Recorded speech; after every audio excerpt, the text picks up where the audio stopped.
It's a peaceful thank you. Bogus schools are still operating on Johannesburg's East Rand. That's despite an SABC News exposé in August, which prompted the Gauteng Education Department to shut down 20 of these institutions in that area. Some of the schools, it seems, simply upped and moved venue. Others have taken no notice and continue to operate.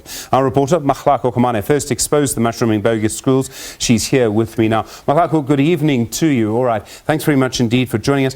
What did you find in this area? You've been back there after your first expose. What did you find now? Yes, we definitely did go back. We were in the area actually for the past 2 days, and what we did see is there's definitely one school in particular in that Ivory Park area that continued to operate despite being told it was illegal to continue with its operations. But there were also other schools, and you could see that when we also got there, we went in really deep into the informal settlements as well, and you found that some of these kids, their parents had sent them to other in these bogus schools as well within that Ivory Park Tembisa area. Is it the same people running them then? So it's not as if a group of people have been arrested and someone else has come in. Is it the same people? It's not necessarily the same people that are running them. It would seem that some of them actually had been running. Perhaps the hand of the department didn't reach that far. But I also think, also importantly, it would seem it's a big business there. I mean, people are paying $400, $500, up to $600 every month for this. The ones that we visited today, these are different owners. There was one owner though that we didn't manage to find her. Well, none of the people that we found there wanted to identify themselves as the owner of those schools. I can imagine. Okay, so we have parents then. I mean, these are people who have very little money, paying $500-600 Rand a month. Why are they sending them to these schools? Do they not know that they're bogus? I mean, are they being taken advantage of? I think, when you look at the socio-economic conditions of those areas, you're quite correct in saying that when you have those type of particular situations, $500-600 Rand is a lot of money every month.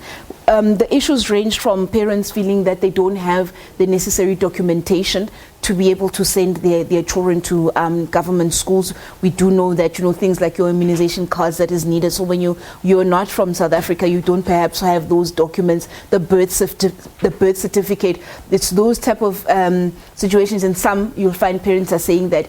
In others, I remember we specifically spoke to some parents in that Ivory Park area who said that they felt that these children are getting educated in English, and this was for them very important that the medium of instruction there was English.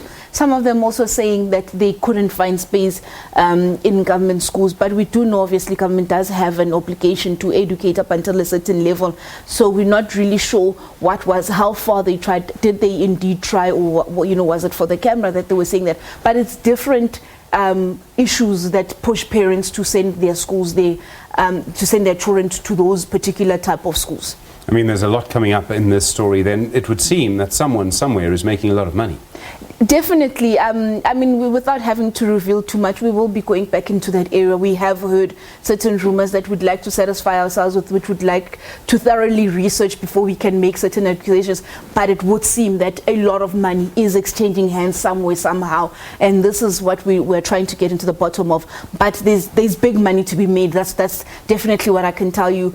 I mean, the one school that we went to, that lady had 120 children, denying that she's running a school, calling it an NGO, and a lot of them also registering as NPOs rather. They're saying they're NPOs, yet you see that they're actually teaching. Some come under the guise of starting a nursery school. And then if you also notice with these schools, none of them actually go as far as matrics. Even instead, they will stop there right about grade 9 because it then becomes difficult to catch up or to continue with the operations once you reach certain standards. How will your children be able to write matric when you know that it's bogus and it's illegal? But also quite interesting, I must add that the last time we were also in Ivory Park, some parents were very bitter with the SABC, saying that we ruined their life and we ruined the life of their children. They had a good thing going. Now it's like we are jealous. We don't want their children to have better things. So it's a very complicated thing that's going on there in Ivory Park.